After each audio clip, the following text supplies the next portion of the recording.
Picture the same emergency at the same in-network hospital. One bill from that night is now capped by federal law. Another bill from the very same night is not, and almost nobody knows why. By the end of this video, you will know exactly which medical bills the No Surprises Act protects, which ones can still blindside you, and the one phone call to make if a bill looks wrong. Meet Linda. She is 61, insured through her job, and about to have the exact same emergency two completely different ways. Quick note before we start. This is decision math, not financial or insurance advice, so talk to a licensed pro before you act. Some links in the description are affiliate links. If you use them, they may earn us a small commission at no cost to you, which helps keep these free. Always run your own numbers. What pays us never changes the verdict. Before 2022, getting a surprise medical bill after an emergency room visit was almost routine.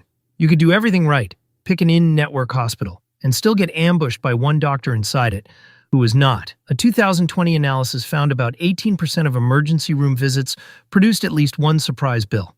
2/3 of adults said they were worried about affording one.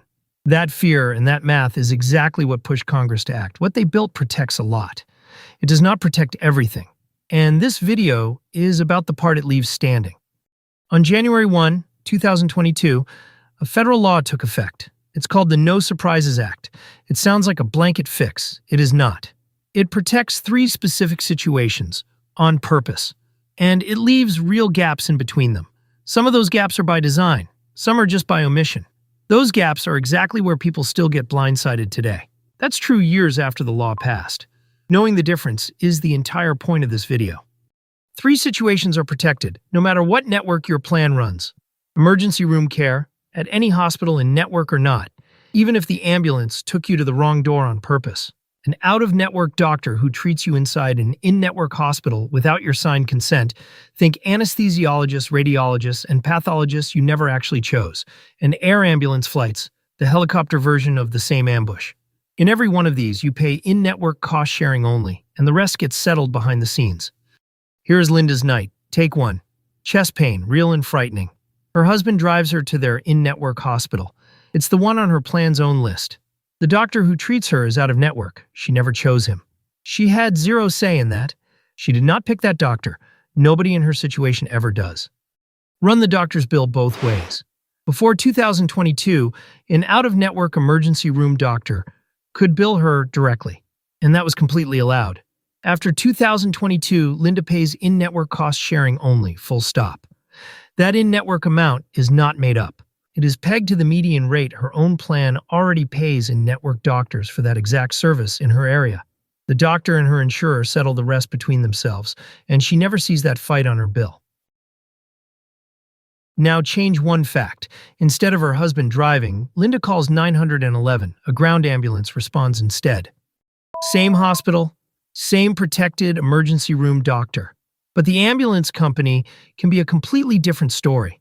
In 2018, employer plan claims data, 51% of emergency ground ambulance rides carried an out-of-network charge, and 39% of non-emergency rides did too. Scale that up, and it is not a rounding error. Up to 1.5 million privately insured emergency room patients a year are at risk of this exact bill. Ground ambulance is the gap Congress left wide open, on purpose, pending further study that still is not finished. Now run the ambulance bill the exact same way. Before 2022, the ambulance company could bill her directly for the full balance, completely allowed. After 2022, nothing changes, unless her specific state passed its own ambulance law. And even then, that only helps if her plan is fully insured, not self-funded. Same format as the doctor's bill, completely different outcome. Why would Congress fix the hospital doctor and skip the ambulance? Ground ambulance billing is a tangled mess. City budgets, private companies, volunteer departments, all mixed together. Lawmakers put it off pending further study. That study still hasn't produced a fix. Years later, the gap just sits there. So who actually gets ground ambulance protection today? As of 2026, 22 states passed their own ambulance balance billing law, 5 of them brand new, in 2025 alone. That helps, but only if you are on a fully insured plan. Here's the catch almost nobody knows. If your employer self-funds the health plan, which is most big employers, state law usually does not reach you, even in a state that calls itself protected. Those 5 2025 editions were North Dakota, Utah, and New Hampshire. Oregon and Illinois also joined. Texas's own protection was due to expire in September 2025. It got extended instead all the way to September of 2027. This list changes almost every legislative session. Check it again closer to when you need it. A state with no law today could add one next year. A state with a law could still leave you exposed. That happens if your plan is self-funded. Two situations both get called out of network. They are treated completely differently. 1. A doctor ambushes you inside a hospital you correctly chose. Protected. 2. You knowingly choose an out-of-network hospital yourself. Not protected at all. Same two words. Opposite outcome. Say that part again. It is the line that trips people up most. Knowingly choose an out-of-network facility for a scheduled procedure, and the law sets no cap on what it can charge you. For illustration only, not a sourced figure, that gap could run tens of thousands of dollars, all of it yours.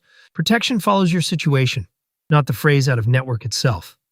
There is one more way to lose protection you would otherwise have. Providers can ask you to sign a consent form that waives it, but only for one specific named out-of-network provider, for a scheduled non-emergency service. It has to be given at least 72 hours before your care, or on the day you schedule, if that is sooner. You never have to sign it. And saying no is completely your right. It cannot be used to deny you care in these categories. It can never be used for emergency care or for hospital-based specialties like anesthesiology, radiology, and pathology, no matter what anyone tells you at the front desk. A provider and insurer can disagree on the rate. They settle that between themselves. You never get put in the middle of that fight. That's the whole design of the law. You pay your share and step out of the room. They get 30 business days to negotiate directly with each other. If that fails, either side can escalate to federal review. You're still completely out of it. That process is under real strain. Providers and insurers filed almost 1.2 million of these disputes in the first half of 2025. That's up about 40% from the second half of 2024. About 20% of those cases get ruled ineligible before they are even decided. Of the ones that are decided, providers win 88%. And how insurers calculate their benchmark rate is currently being challenged in federal court, so this backstop is still getting rebuilt in public. That dispute data comes straight from federal regulators, reported in January 2026, and every figure in this video is linked below so you can check it yourself. If you're uninsured and pay out of pocket, there is a completely separate track that protects you too. Providers must give you a written cost estimate before a scheduled service, before you ever agree to anything. If the final bill runs more than $400 over that estimate, you can dispute it. You get 120 days to file, and the provider has to pause collections while your dispute sits open. That threshold was set back in 2022 and has not moved since, so confirm it is still current before you rely on it. Quick pause. If untangling exactly which medical bill is protected and which is not as useful to you, subscribe. We break down one confusing health insurance decision every episode, always with the sources on screen. Now let's clear up the myths that trip people up, then get Linda's bill resolved. So here's what Linda does if either bill looks wrong. Let's clear up 5 myths before you go, because each one has burned somebody. 1. You can never get a surprise bill again. False ground ambulance and knowingly chosen facilities are still wide open. 2. You personally argue your bill in arbitration. False. That fight is between the provider and your insurer, never you. 3. An in-network hospital means every bill from that visit is in-network.